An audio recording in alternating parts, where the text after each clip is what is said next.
Ak je pre štát dojčenie priorita, tak bude podnikať kroky pre prijatie legislatívy, ktorá ochráni rodiny pred silným komerčným vplyvom výrobcov umelej výživy.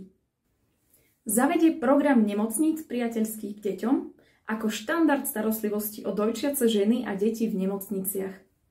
Podporí vzdelávanie zdravotníckeho personálu v dojčení tak, aby bolo vedecké a nezávislé od komerčných záujmov. Zabráni stretu záujmov zdravotníckeho personálu v oblasti výživy dojčiat a malých detí. Bude o dojčení poskytovať vedecké a užitočné informácie, napríklad prostredníctvom nezávislých informačných kampaní vedených štátom.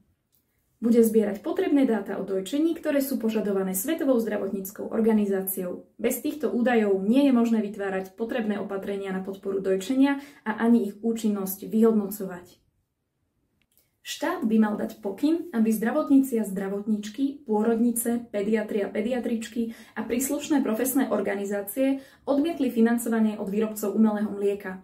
Táto zásada by mala byť zapracovaná priamo do legislatívy v súlade s Medzinárodným kódexom marketingu náhrad materského mlieka od VHO.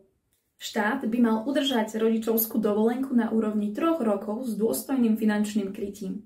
Rodičovská dovolenka pre matky je kľúčovým nástrojom na podporu dojčenia, pretože celková dĺžka dojčenia priamo súvisí s dĺžkou rodičovskej dovolenky pre matky.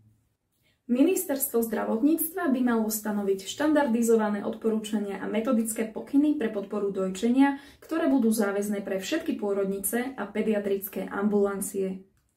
Z hľadiska dojčenia je dôležité, aby zdravotný systém fungoval nielen pre tie ženy, ktoré si to vedia zariadiť a majú zdroje na to, aby zvládali záťažové situácie, ale pre všetky ženy bez rozdielu.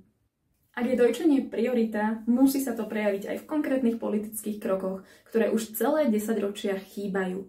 Pretože dojčenie je kľúčovým nástrojom prevencie a ochrany zdravia všetkých ľudí. Pretože dojčenie stojí za to.